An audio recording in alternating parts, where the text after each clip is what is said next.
Meus amigos, no tempo do Império, por óbvio, e por força da Constituição Imperial, e eu estou falando aqui do Segundo Império, de Pedro II, o Pedro II, o nosso imperador,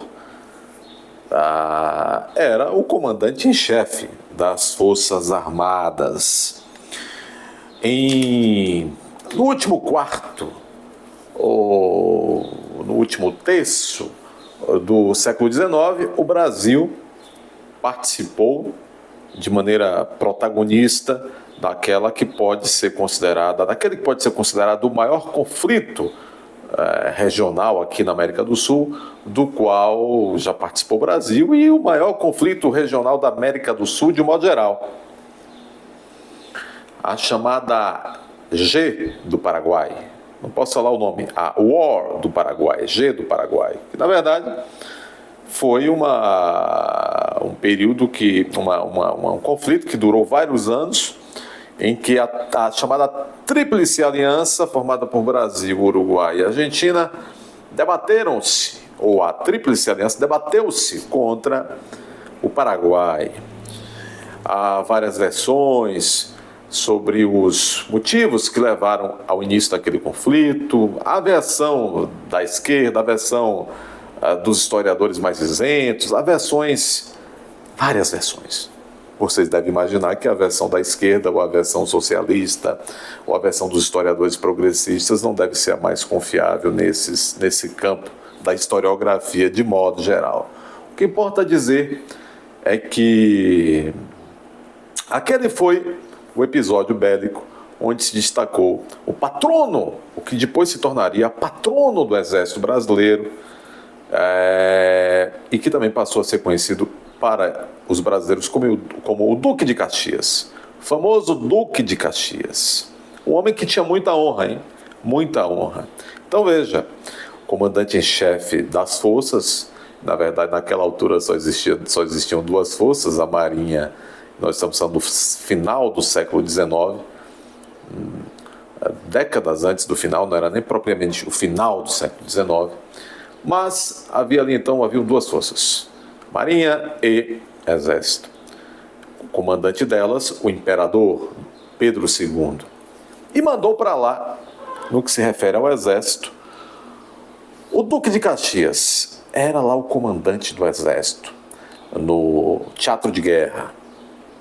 Bom, o Duque de Caxias fez um belo trabalho. Devia obediência, respeitava a hierarquia, fez um belo trabalho o Duque de Caxias. Mas a história registrou um fato muito importante. Os historiadores também se debatem até hoje os motivos pelos quais o Dom Pedro II, que foi um sujeito sempre muito temperado, sujeito muito, vamos dizer, equilibrado, ele queria fulminar até o último homem do Paraguai. Só que aí houve um pequeno conflito.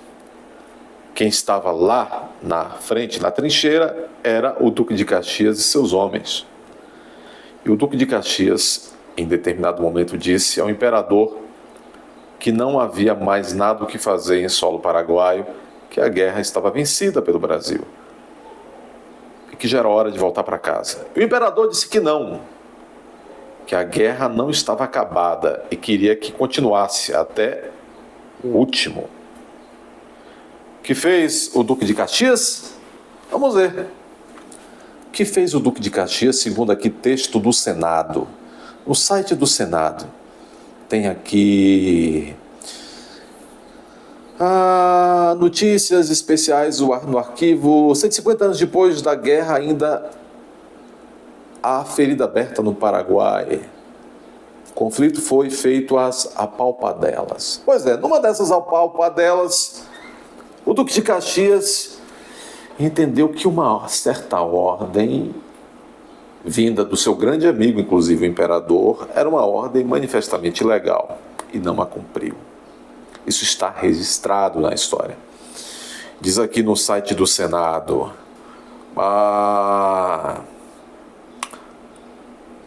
com a guerra em curso, Caxias fez uma reforma no exército. Após a tomada de Assunção, a capital do Paraguai, na virada de 1868 para 1869, Caxias, o Duque de Caxias, chefe ali do exército brasileiro, disse que não havia motivos para continuar com a guerra. Dom Pedro II, contudo, não pensava assim.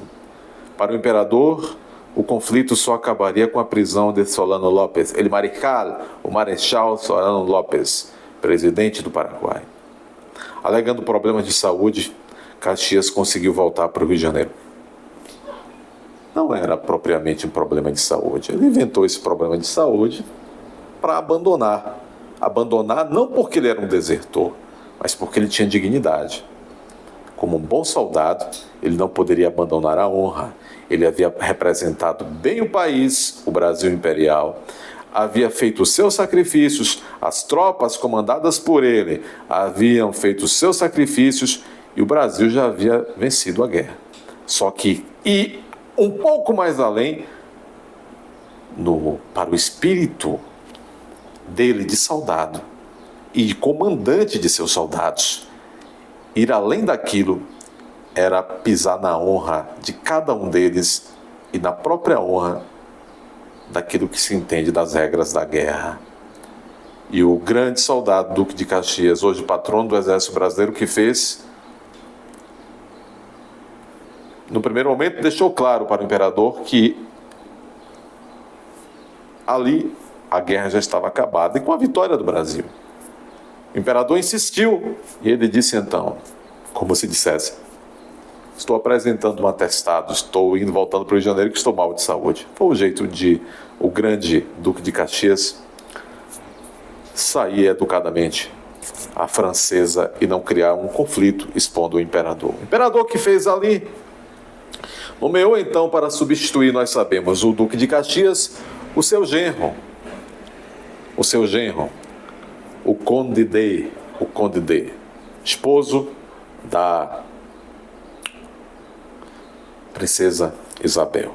E foi lá e cumpriu as ordens do sogro e foi até o fim do fim. Bom, o que é que eu estou querendo dizer fazendo essa abertura e até um pouco longa? Primeira coisa, as forças armadas respondem ao comandante em chefe. No caso do Império, o comandante em chefe das forças era o imperador. Naquele tempo, Pedro II. No caso de hoje, na República Brasileira, o comandante em chefe das forças é o presidente da República. Bom, como diria o ex-presidente Messias, né? Por ocasião do dia 8 de janeiro de 2024, houve lá as instituições, né? O STF, o governo Lula, Pachecozão, presidente do Senado representando o Congresso. 15 governadores não foram lá para essas pataquadas. 15 governadores não foram, mas outros foram. Inclusive, o Eduardo Leite do Rio Grande do Sul foi para lá para comemorar o Dia dos Bruxos. A governadora do PSDB, né, Eduardo Leite? Do PSDB também a governadora lá do Pernambuco, etc. E os petistas todos foram, claro, os governadores. E não é que o ministro da Defesa cumpriu a promessa e levou os chefes das Forças Armadas também para um evento em que Lula e o STF arrumaram para, antes mesmo de se ter oferecido o devido processo legal na totalidade daquelas centenas e centenas de acusados, eles já decretaram que houve um atentades contra um golpe, uma tentativa, como disse Alexandre Moraes, uma tentativa de planejamento, ou um planejamento tentativo, Bom, foi um dia, 8 dos 1 de 2024, um dia realmente muito complicado, um dia de narrativas. E lá estavam os comandantes das Forças Armadas do Brasil, da Marinha, da Aeronáutica, do Exército. Talvez diferentemente de Caxias, eles estejam indo até as últimas consequências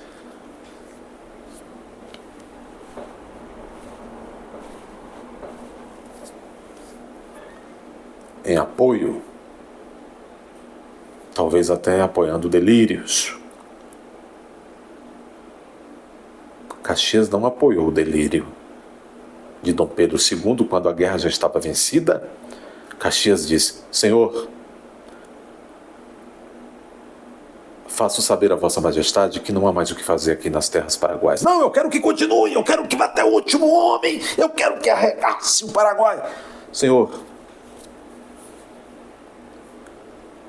apresento minhas escusas e meu atestado de saúde. Estou voltando para o Rio de Janeiro.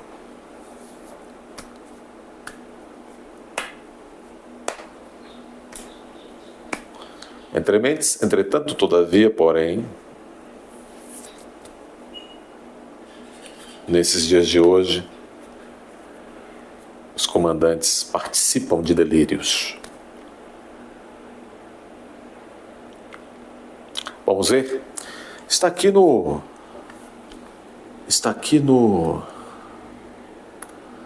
portal Poder 360. E é isso que eu quero chamar a atenção. Comandantes das Forças Armadas não só estiveram presentes neste ato, que a história vai esclarecer quais os objetivos por trás desse ato em que Lula e as instituições estão aí comemorando o livramento de não sei o quê, apoiados pela mídia, dando suporte para essa narrativa. Mas os comandantes das forças não só humilharam as forças com a sua presença, mas, mais do que presentes, os comandantes das forças, dizem que o Poder 360, aplaudiram Lula de pé e em brado entusiasmo.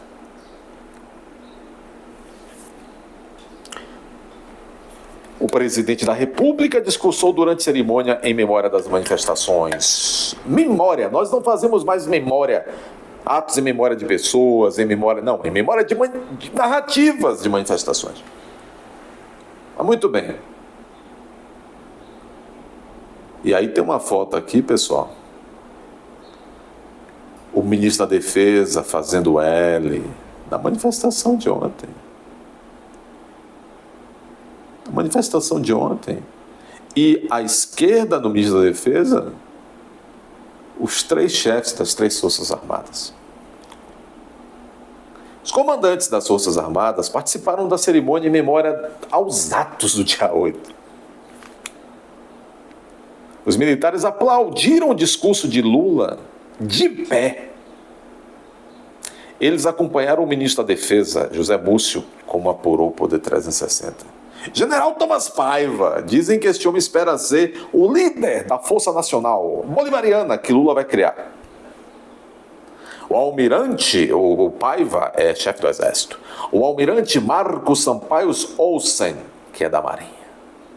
A Marinha que teve em 2023 retirada boa parte do dinheiro do seu orçamento. Este próprio almirante disse, desse jeito a gente não pode continuar operando. Será que não é isso que está por trás, o verdadeiro objetivo? Tornar a Marinha do Brasil inoperante?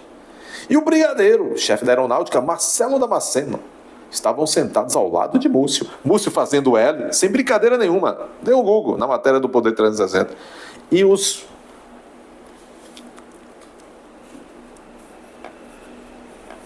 na mesma fileira estava o ministro das Relações Institucionais, Alexandre Padilha, também fazendo L.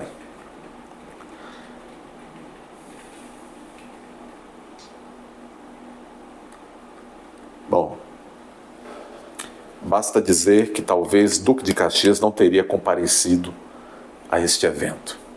Basta dizer que Duque de Caxias entrou para a história e já naqueles tempos tinha e resguardou grande respeito por parte da população brasileira e até hoje. Basta dizer que esses 3 chefitos das Forças Armadas que lá estavam neste ato de propaganda do Lula, eles passarão. E o Brasil, certamente, mesmo que demore algum tempo, passarinho. Meus amigos, isso aqui parafraseando o grande Mário Quintana Gaúcho. Se inscreva neste canal, confira se você que já está inscrito, de fato continua ainda inscrito. Deem o like, que é muito importante para que a plataforma entenda que este conteúdo tem uma relevância e indique para mais pessoas. Compartilhem e nos ajude a chegar a 50 mil inscritos nesse mês de janeiro.